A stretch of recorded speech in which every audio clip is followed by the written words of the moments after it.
You're not aggressive enough for this industry. My name is Derek Sullivan. I'm 49 years old and spent 13 years building the procurement department at Ridgemont Industrial in Denver, Colorado. When Charlene Beck walked into my office that Wednesday morning with a folder full of supplier quotes for substandard hydraulic components, I knew something had shifted in ways I didn't like. "These components don't meet our safety specifications," I told her, sliding the documents back across my desk. "The tensile strength is 35% below what our engineers require." Charlene adjusted her glasses and gave me that look she'd been perfecting since becoming our new CEO 3 months earlier. "Derek, we need to think differently about procurement. Our margins are suffering because you're over-engineering everything." I'd been hearing this conversation for weeks, ever since Charlene took over from Ted Blackwood, who'd built Ridgemont into a respected manufacturer of mining equipment. The pressure to cut costs had become relentless. "These components go into our excavators," I said. "If they fail, people die." She leaned back in her chair, studying me like I was a problem to solve. "Brooke will be joining us next week. She has some fresh perspectives on supply chain optimization." Brooke, Charlene's friend's daughter, straight out of business school with an MBA and zero real-world experience. I'd heard about her through the office network. Young, ambitious, and eager to prove herself by implementing aggressive cost-cutting strategies. "I've been doing this job for 13 years, I said carefully. "I know our suppliers, our quality standards, and what our customers expect." "That's exactly the problem." Charlene stood up, smoothing her skirt. "You know the old way of doing things. This industry is changing, Derek. Companies that don't adapt get left behind." She left my office without another word. The message was clear. If you like stories about greed and how real expertise can beat people who dismiss experience, please like this video and subscribe to the channel right now. Every day there are completely new stories about justice and smart revenge. I sat there for a long time after she was gone, looking at the supplier quotes scattered across my desk. Every instinct I'd developed over 13 years told me we were headed for trouble. The materials Charlene wanted to approve were cheap, but they were cheap for a reason. That evening, I called my wife Karen from my truck in the parking lot. "Something's coming," I told her. "I can feel it."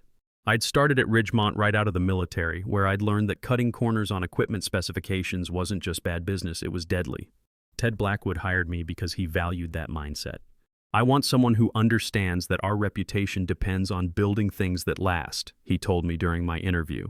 Over the years, I'd built relationships with suppliers who shared that philosophy. Companies like Titan Forge Industries and Apex Components, family-owned businesses that took pride in their work. We paid fair prices for quality materials, and in return, they gave us components that exceeded specifications. Our excavators were known throughout the Rocky Mountain region for their reliability. My son Tyler had just started his sophomore year at Colorado School of Mines, studying engineering. He'd grown up hearing me talk about safety standards and quality control. "Dad always says that corners you cut today will cut you tomorrow," he'd joke when his friends complained about his attention to detail. But Charlene Beck came from a different world. She'd worked for consulting firms and private equity companies, places where success was measured in quarterly earnings reports rather than decades of accident-free operations. When the board brought her in to modernize Ridgemont after Ted's retirement, I'd hoped she'd understand what made our company special. The warning signs had been subtle at first. Emails about procurement efficiency opportunities. Requests for detailed cost breakdowns on every supplier contract. Questions about whether we really needed to inspect every shipment when our suppliers had proven track records. Then Brooke showed up, 24 years old, eager and armed with spreadsheets that showed how much money we could save by switching to cheaper suppliers. She attended every procurement meeting, taking notes and asking pointed questions about our supplier relationships. "Derek," she said during one particularly tense meeting, "have you considered that your emotional attachment to these suppliers might be affecting your judgment?" Emotional attachment. That's what she called 13 years of building trust with companies that had never delivered a defective component. I started keeping copies of all my correspondence with Charlene and Brooke. Something told me I might need documentation of my objections to their proposed changes. Karen noticed I was staying late more often, double-checking orders and reviewing quality reports. "You're worried about something," she said one evening. "They're going to fire me," I told her. "They just haven't figured out how yet." The end came on a Friday morning in November. Charlene called me into her office with Brooke sitting beside her, both of them wearing expressions I'd seen before, the look of people who'd already made a decision. "Derek, we've decided to restructure the procurement department," Charlene began. "Brooke will be taking over your responsibilities effective immediately." I sat there for a moment, processing what I'd just heard. 13 years of service, and they were handing my job to someone who'd been with the company for exactly 4 weeks. "May I ask why?" I said. Brooke leaned forward, consulting her tablet. "Your procurement practices are 42% more expensive than industry benchmarks. We've identified significant cost-saving opportunities that you've been resistant to implementing. Those cost savings come from using materials that don't meet our safety specifications." Charlene waved her hand dismissively. "Derek, you're stuck in an outdated mindset. Modern manufacturing requires aggressive cost management. You're simply not aggressive enough for this industry." I thought about the crane that had collapsed in Seattle 2 years earlier because someone used substandard bolts to save $40 per unit. 3 workers died. But Charlene and Brooke weren't thinking about Seattle. They were thinking about their next quarterly report. "I understand," I said quietly. They seemed surprised by my calm response. Brooke had probably expected me to argue or make a scene. Instead, I stood up and extended my hand to Charlene. "Thank you for the lesson," I said. She shook my hand, looking confused. "The lesson? You've taught me something important about the difference between cost and value." I cleaned out my office that afternoon while the rest of the department watched in stunned silence. Tommy Rodriguez from shipping helped me carry my boxes to the truck. "This is wrong, Derek," he said. "Everyone knows it. Sometimes wrong is just the first step towards something right," I told him. That weekend, I sat in my garage going through 13 years of supplier contacts, quality reports, and industry relationships. I had something Charlene and Brooke didn't understand. Not just knowledge, but trust. The kind of trust that comes from always doing the right thing, even when it costs more. I called Jake Morrison at Titan Forge Industries on Monday morning. "Derek, I heard what happened at Ridgemont," he said. "Charlene Beck called here last week demanding we cut our prices by 25% or lose the contract." "What did you tell her?" "I told her our prices reflect our quality. If Ridgemont wants cheaper steel, they'll have to find someone else to provide it." That's when I knew exactly what I was going to do. Starting a company at 49 wasn't something I'd ever planned, but neither was watching Charlene Beck destroy everything Ted Blackwood had built. I spent the first month after my termination researching business licenses, consulting with lawyers, and reaching out to the suppliers who'd been dropped by Ridgemont's new aggressive procurement strategy. The response surprised me. Jake Morrison at Titan Forge wasn't just interested in working with my new company, he wanted to invest in it. "You understand quality, Derek," he said over coffee at a diner in southeast Denver. "There's a market for companies that still believe in doing things right." Within 6 weeks, I'd incorporated Superior Materials Corporation and secured initial funding from 4 suppliers who'd grown tired of competing in the race to the bottom. Our business model was simple: develop and source superior materials for manufacturers who valued safety and reliability over short-term cost savings. Meanwhile, Ridgemont's new procurement strategy was beginning to show results, just not the ones Charlene had expected. Tyler called me from college in early March. "Dad, did you see the news about Ridgemont?" I hadn't, but a quick internet search revealed the headline, "Ridgemont Industrial Issues Voluntary Recall of Model R-Series Excavators." The article mentioned potential component failures and an abundance of caution regarding operator safety. I knew exactly which components had failed: the hydraulic fittings Brooke had sourced from a discount supplier in Tennessee, the same ones I'd rejected for failing to meet pressure specifications. The recall would cost Ridgemont approximately $3.2 million, not counting the damage to their reputation. Charlene called me the next day. "Derek, I know we had our differences, but I was wondering if you might consider consulting for us on this recall situation." The irony wasn't lost on me. "I'm afraid I'm not available for consulting, Charlene. I'm too busy building my own company." "Your own company?" Her voice carried a mixture of surprise and skepticism. "Derek, starting a manufacturing business requires significant capital and industry relationships. Are you sure you're prepared for that kind of challenge?" "I appreciate your concern," I said, "but I think I'll manage." What Charlene didn't know was that Superior Materials had already secured contracts with 4 of Ridgemont's former customers' companies that had grown concerned about Ridgemont's quality issues and were looking for alternatives.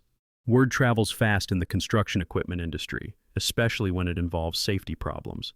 By spring, we'd moved out of my garage and into a small facility in Lakewood.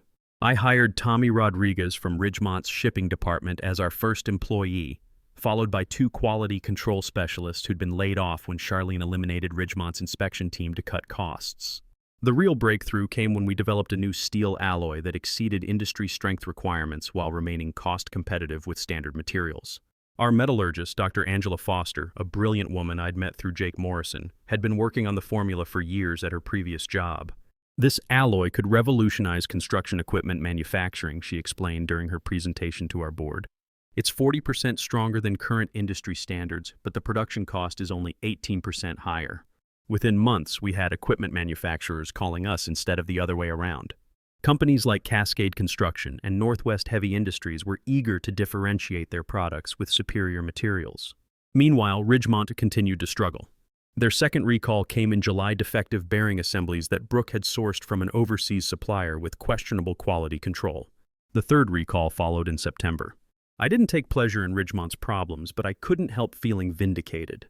Every recall, every customer complaint, every safety investigation proved that the outdated mindset Charlene had criticized was actually the foundation of sustainable business practice.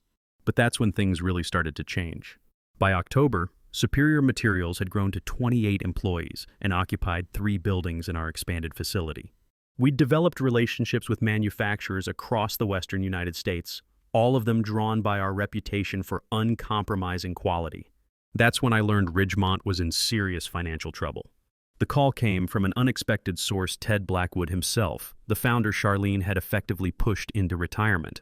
He'd heard about Superior Materials through industry contacts and wanted to meet for lunch. "Derek, I owe you an apology," he said as we sat in the same restaurant where he'd offered me my first promotion 10 years earlier. "I should have fought harder when the board brought in Charlene. I knew she didn't understand our business. You were ready to retire, Ted. You deserve to enjoy it without fighting corporate politics." He shook his head. "I fought corporate politics for 30 years building that company. I should have fought a little longer to protect it." He paused, studying his coffee. "Charlene's been calling me. Ridgemont's in trouble. Real trouble." The details he shared were worse than I'd imagined. The recalls had triggered multiple lawsuits from customers whose equipment had failed. Insurance companies were refusing to renew Ridgemont's liability coverage. 3 major contracts had been canceled due to safety concerns. "But there's something else," Ted continued. "Something Charlene doesn't know yet. The financial audit I requested before selling my shares is about to become public. It shows that Brooke's procurement decisions have created liability exposure of approximately $73 million more than Ridgemont's annual revenue of $68 million. The board is planning to file for bankruptcy protection," he said quietly. "They're hoping to restructure their debts and start over with new management." I sat back, absorbing the magnitude of Ridgemont's collapse. "What about the employees?" "That's why I'm talking to you, Derek. There's going to be an asset sale. The facilities, the equipment, the customer contracts, everything will go to the highest bidder." He met my eyes across the table. Superior Materials could submit a bid. The idea had never occurred to me. When I'd started my company, I'd been focused on building something new, not acquiring something broken. But Ted was right. Ridgemont's assets could accelerate Superior Materials' growth by decades. "Do you really think we're ready for that kind of expansion?" "I think you understand Ridgemont's true value better than anyone," he said. "You know which customers to keep, which suppliers to trust, which employees are worth retaining. Most importantly, you understand what made Ridgemont successful before Charlene tried to fix what wasn't broken." That evening, I called an emergency board meeting with Jake Morrison and our other investors. When I explained the situation, their response was unanimous. Superior Materials should prepare a bid for Ridgemont's assets. "It's poetic justice," Jake said. "You get fired for refusing to compromise on quality, and now quality is going to save the company that fired you."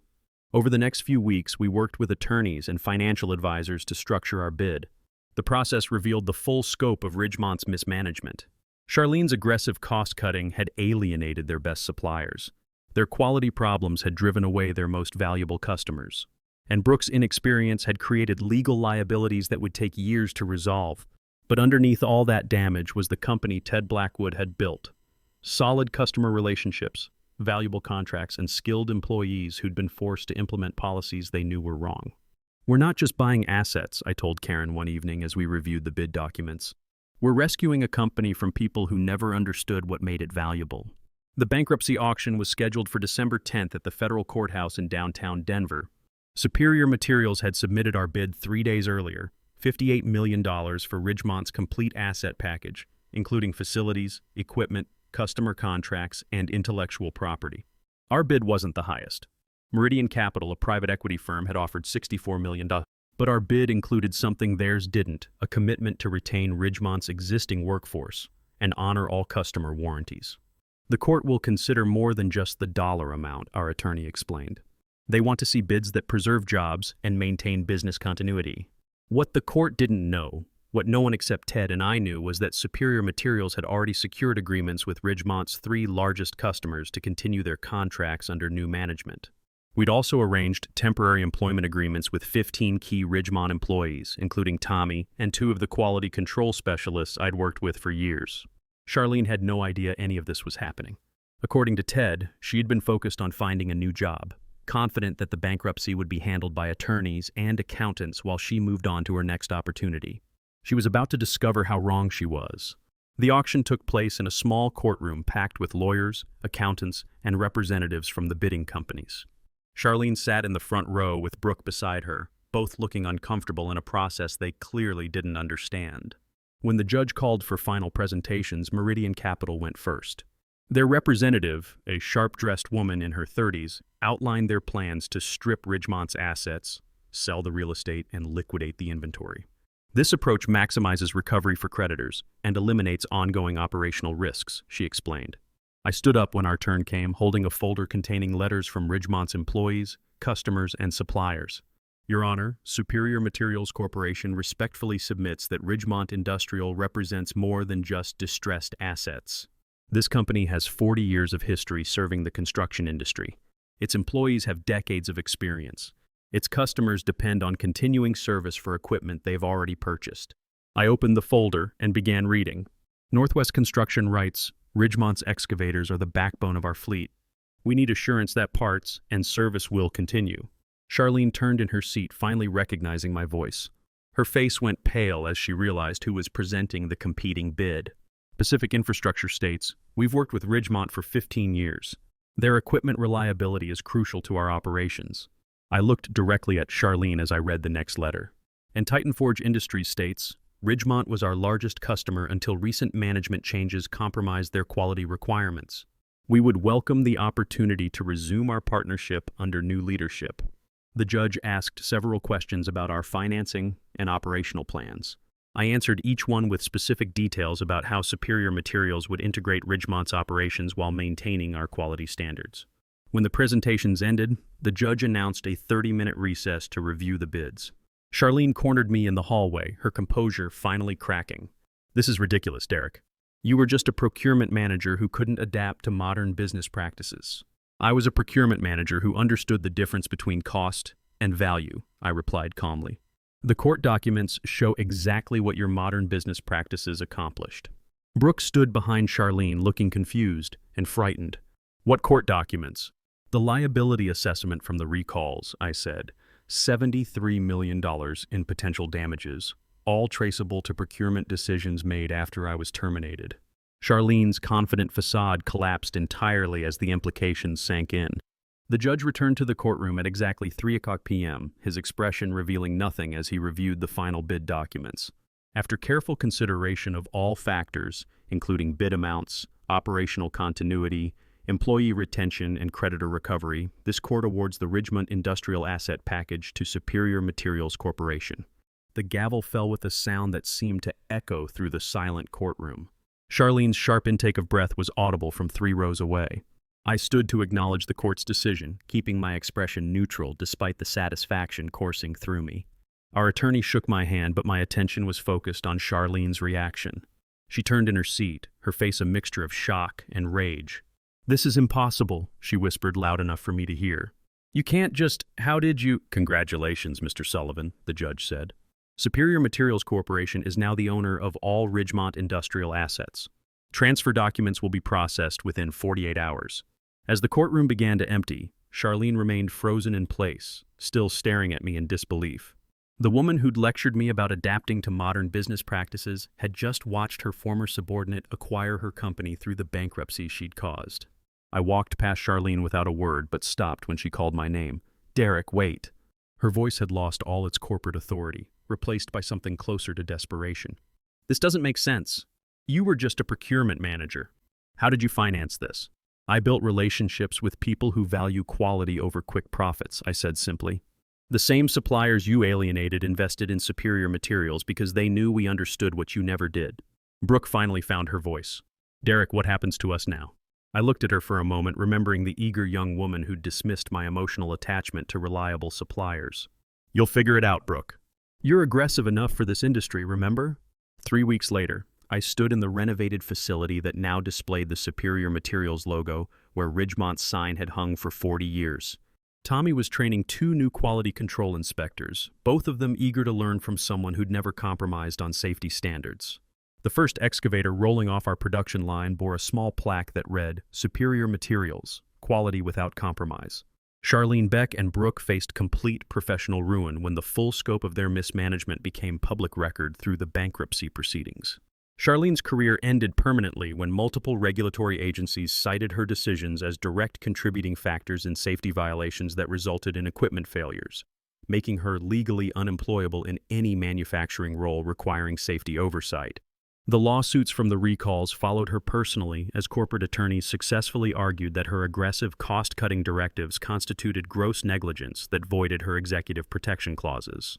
Brooke's MBA became worthless when her procurement disasters were studied in business schools nationwide as textbook examples of how inexperience and poor judgment could destroy established companies. Her association with the Ridgemont collapse made her unemployable in procurement or supply chain management. The $73 million in liability exposure they created haunted them both through years of depositions, court appearances, and personal asset seizures as creditors pursued every avenue of recovery. I smiled as I walked through the facility where men and women took pride in building equipment that would never fail the people who depended on it. Understanding that sometimes patience and principle matter more than aggression and ambition. If you enjoyed this story, please like the video and let me know what you think in the comments. And if you haven't subscribed to the channel yet, please subscribe and hit the notification bell to get alerts about new stories like this one. Thanks for watching, and I'll see you in the next video.